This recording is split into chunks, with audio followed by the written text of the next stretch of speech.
follow a talk that told you not to give to talks, so this is really exciting. If you can't hear me, I'm really sorry, I'm sick. Yell at me, and there's a clip mic that I can use. Anywho, so I became really obsessed with DNS in the last year, which is a really unfortunate hobby, because DNS is kind of, it makes the internet go, but nobody really cares. It's just a thing that pisses you off when you change your hosting. So I decided that the way you make friends with DNS is to try to implement it yourself in a ridiculous language and make it do something absolutely ridiculous, because if you're implementing something that should work correctly, that's no fun. So I made a DNS that only gives you cats, and it doesn't give you anything else other than cats. So we're going to talk about it. Hi everyone, I'm Monica. I'm not Waldorf on Twitter. I'm not Waldorf on GitHub, where this code actually lives.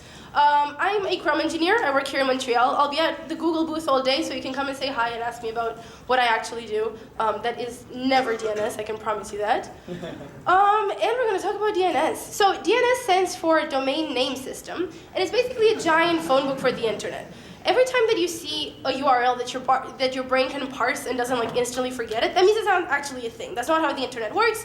Resources live at IPs. So the job of a DNS server is to take this like super friendly name that you can remember, like meowny.ca, and translate it to an actual IP. That's all that it does. We call this resolving.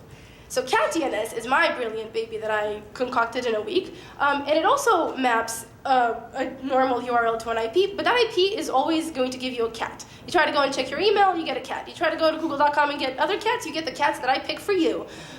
You try to get an application that's installed on your computer like Twitter that's trying to talk to the mothership, you're going to get nothing because Twitter doesn't actually know how to speak cats. So no more tweets for you.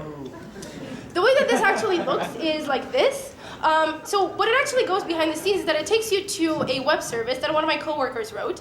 And that service, written in Go, it's written by a man named Cat. So a man named Cat wrote me a service that gives me cats. Can we take a moment and appreciate the glory of this? So it's going to go to Reddit and pick a random cat for you and display it for you. So this is going to happen when you try to access any website at all. It is amazing.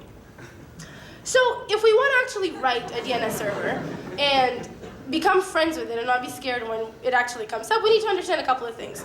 How your browser actually talks to a DNS server, what a DNS server actually does to get this magical IP that you actually need, and perhaps what do the messages between these two look like so that we can actually, code something that works on the internet.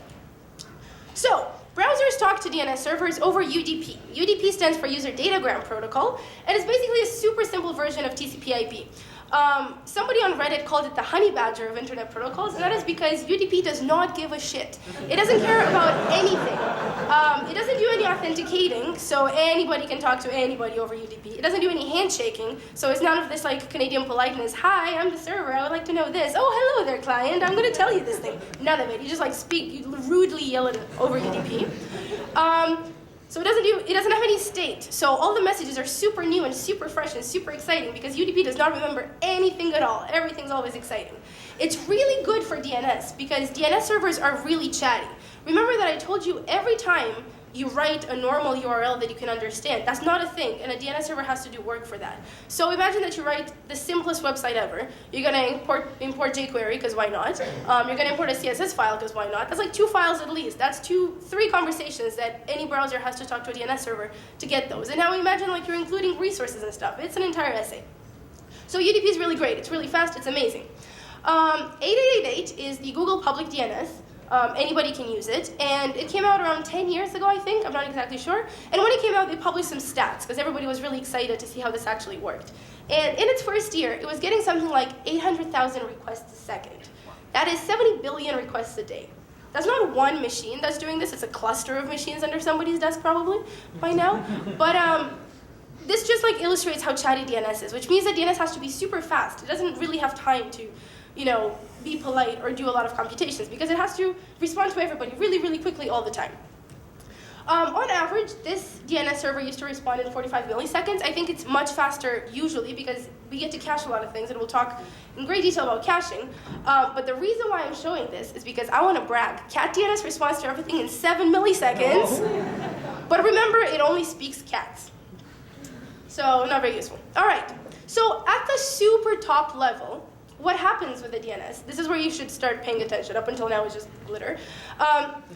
This is what happens. You go on your browser, and you type images.google.com, and something has to happen, right? Because that's not a thing. So you're going to talk to a DNS server, and the DNS server is going to do a whole bunch of work in the background that we're going to talk about. That's going to tell you two things.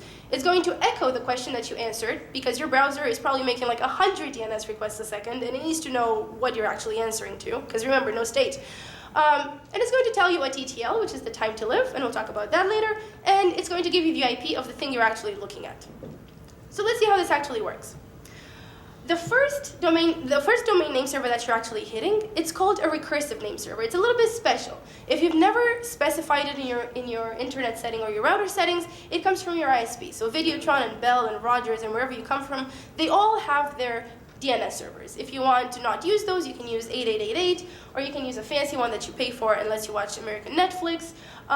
So these are all configurable. So a recursive name server doesn't actually know any of the answers unless it's cached them. So it knows who to ask to get these answers.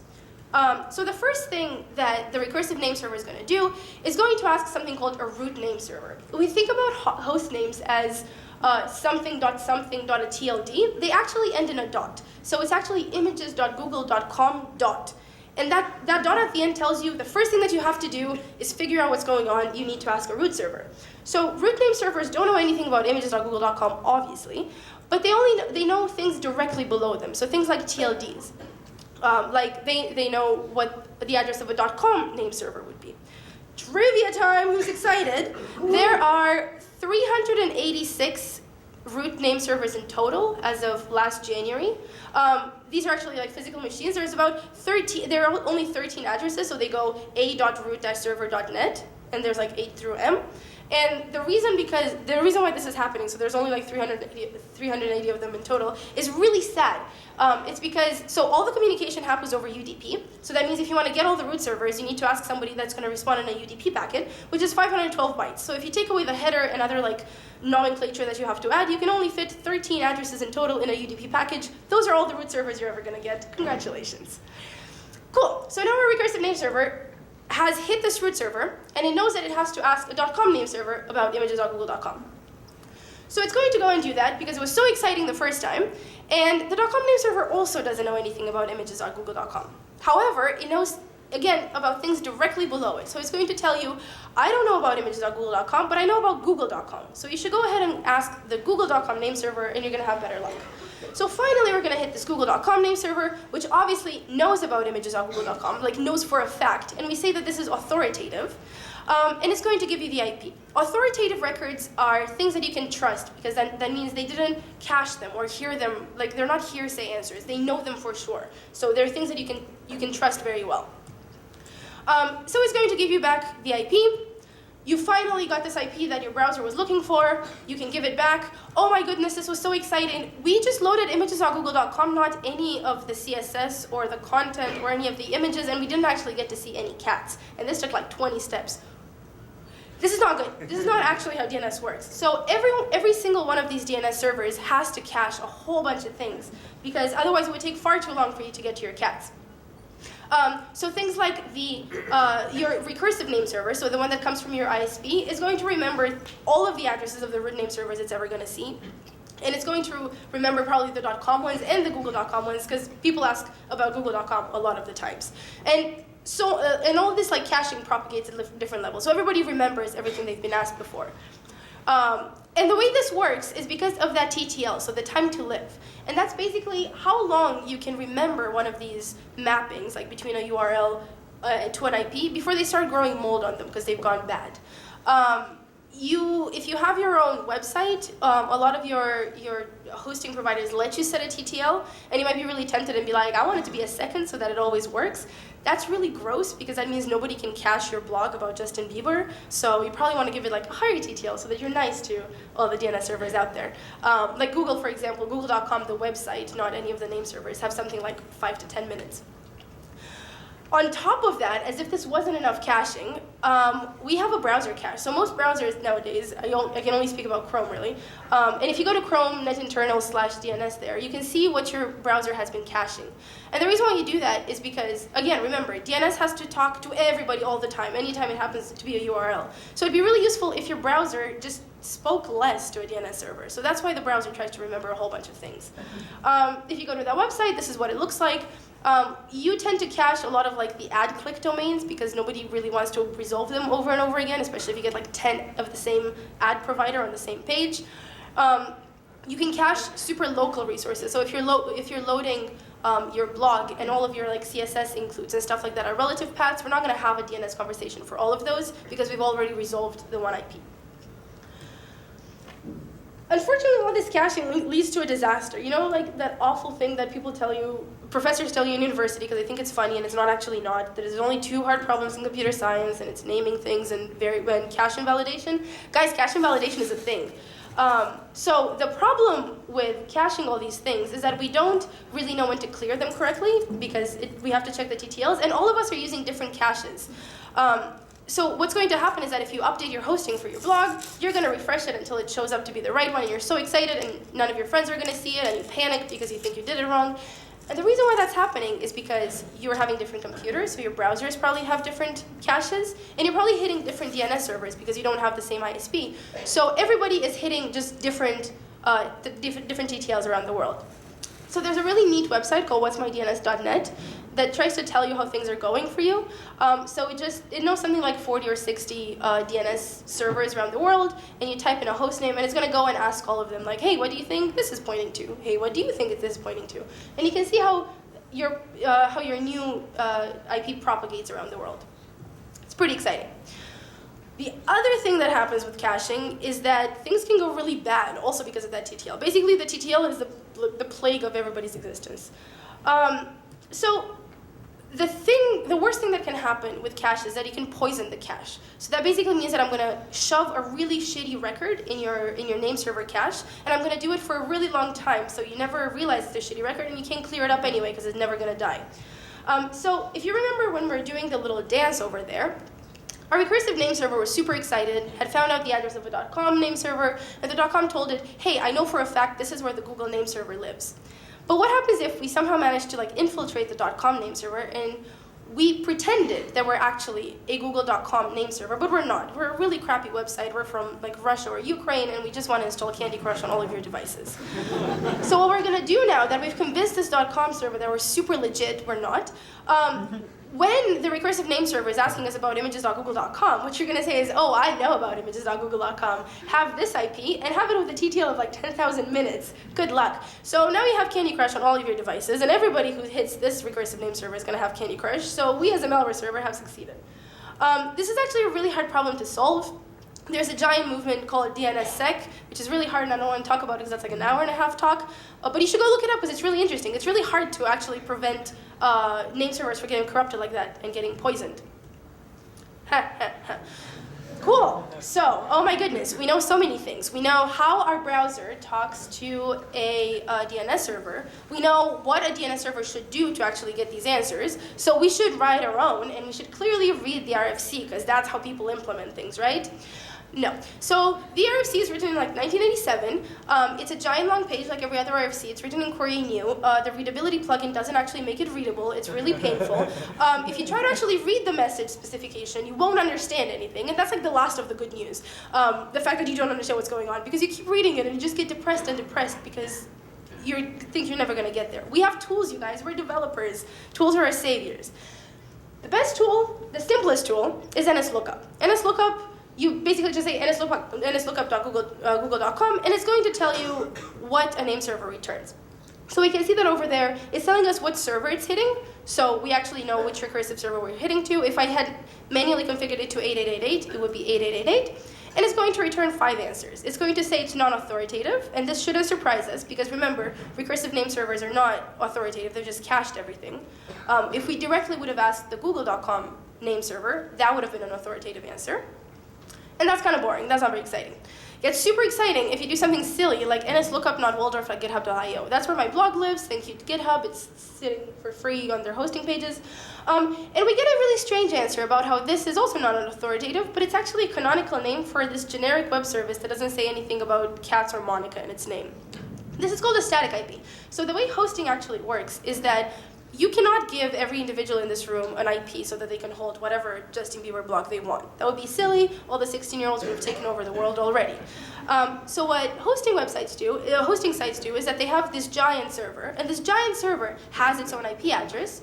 And the giant server looks at the contents of your HTTP request and decides what you actually need to get returned. So in this case, if I actually just hit github.map.fastly.net or that 199.27 IP, I'm going to get a 404 page because I didn't tell the server what I actually want to see. So it doesn't know. It's just going to return to whatever top-level index page it has. But if I actually go to notwaldorf.github.io, even though DNS is going to resolve to me the address of that website, my HTTP request still has the fact that I want the not Waldorf page. So the server is going to get this request and be like, oh, clearly, you want Monica's blogs about cats and DNS. Here you go. So that's how this works. The reason why it's kind of relevant to us is that if we're writing a DNS server that should always return an IP that gives you a cat, that IP has to be static because you're going to get requests from everybody. You're going to get requests from Twitter, from Google, from Gmail, and you're not going to expect them to say, we really want the cats. So it's important for that web service to sit at a static IP, and that's actually really expensive. You have to pay Amazon to do. Turns out nobody gets static IPs anymore. Cool. The second tool that I want to tell you about, and I have a giant crush on this tool because that's what you should have, it's called Dig. Dig stands, and I kid you not, it stands for Domain Information Groper. The word grope is not used ironically, and it actually, gropes for information around the things. So if you do dig.google.ca, it's going to tell you so much information, and this is why you don't have to read the RFC. It's going to tell you what the message actually looks like, so what the DNS server is responding to. So we have a header.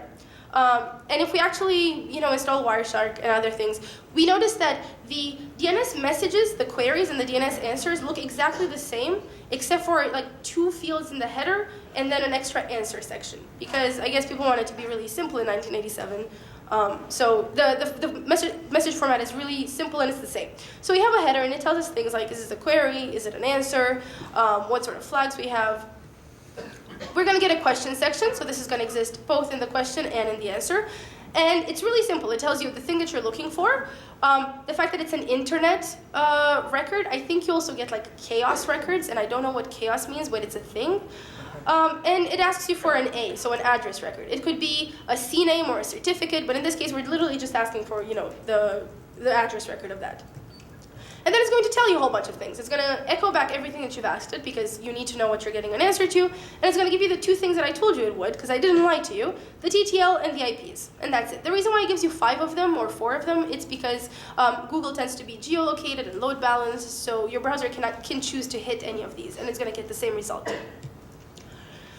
If we want to be super excited, we can pass trace to Dig. And this is really exciting because then Dig is going to ignore whatever recursive name server caching has gone on, and it's actually going to go and ask the root name server and the .com name server. And we can see this. So first it's asking the root. Remember I told you about the dot, everything ends in a dot. And now we can see fun TTL numbers. So root name servers have something like 3.7 hours, 4 hours. They don't tend to move a lot. .com servers and Google.com name servers are actually 48 hours because a name server itself isn't likely to get relocated. It usually stays fairly solidly there. So people can cache this address for a long time. So this makes recursive name servers fast because for 2 days, you can always remember what Google.com lives at. So you can jump ahead a lot in that dance. And then we get something weird that images.google.com is actually a CNAME to this images.l.google.com. So CNAMEs are actually aliases.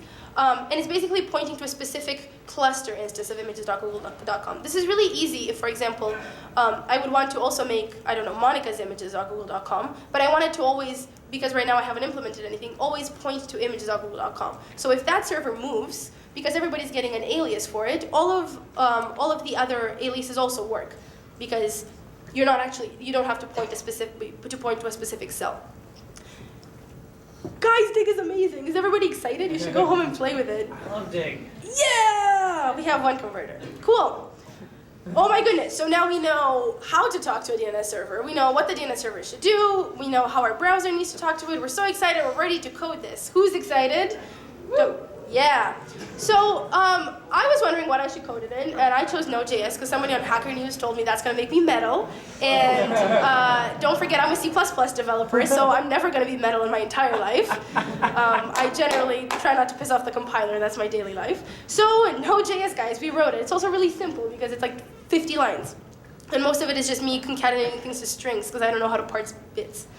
And it's super simple. So the first thing we're going to do is we're going to create a socket on port 53. Everybody knows that the way you talk to a DNS server is on port 53. It's like this universal law, like gravity. 53 is also a small number, so you're going to have to do a whole, if you actually go home and clone this, you're going to have to kick off whatever other things you're running on port 53, which should be nothing because nobody's hosting their own DNS server, right? And you're also going to have to sudo that because it's a small port, so you have to have special privileges. Don't worry, you can dump that extra sudo bit later. And then every time we get a message from our browser, we're going to parse it, and this is literally the hardest part because the spec is awful. We're going to massage it gently and try not to make a lot of eye contact so this actually works, and you're going to flip some endians, and you're going to get the response.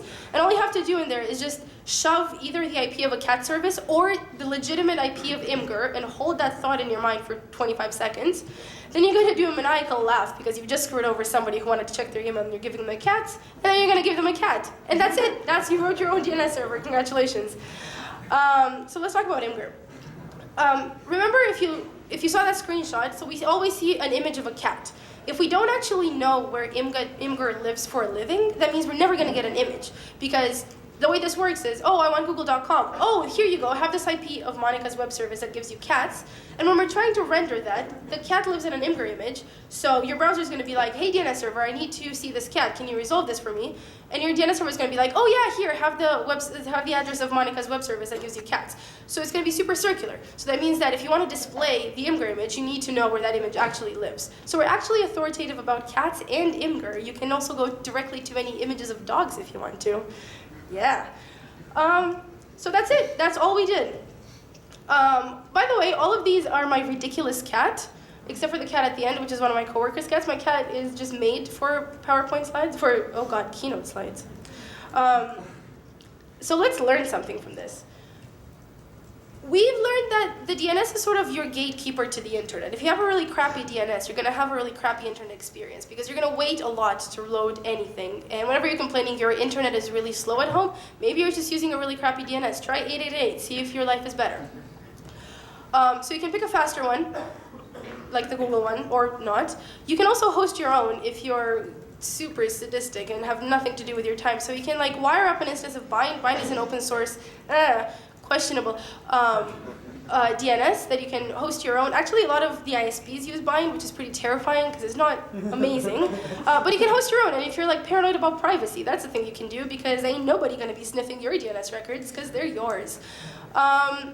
You can get around geolocation, which is my favorite usage for DNS. So I use this is being recorded, so hi NSA. I use a fancy pants DNS that basically lets me watch Netflix from around the world because it pretends like it's giving me back the pages for like US locations, which is great. And actually, this entire talk started because I was bragging to everybody at work how I get American Netflix, and people were like, "This is not how DNS works, Monica." And then I made a DNS server. The geolocation thing is actually really fun. If you remember in Turkey last year, there was a whole bunch of terrible things happening because Turkey was enforcing the ISPs to block a whole bunch of American websites, like Google, for example. And what people started doing is they started using 8888 as their DNS because we obviously don't do that. So they unblocked the internet, and that's kind of amazing. And the most important thing, and I charge all of you to go home and do this, you should go home, go on GitHub, clone this thing, put it on your router, open up your Wi-Fi so that when your neighbors connect to this and try to check their email, they only get cats and imagine the confusion on their faces. Thanks, everyone.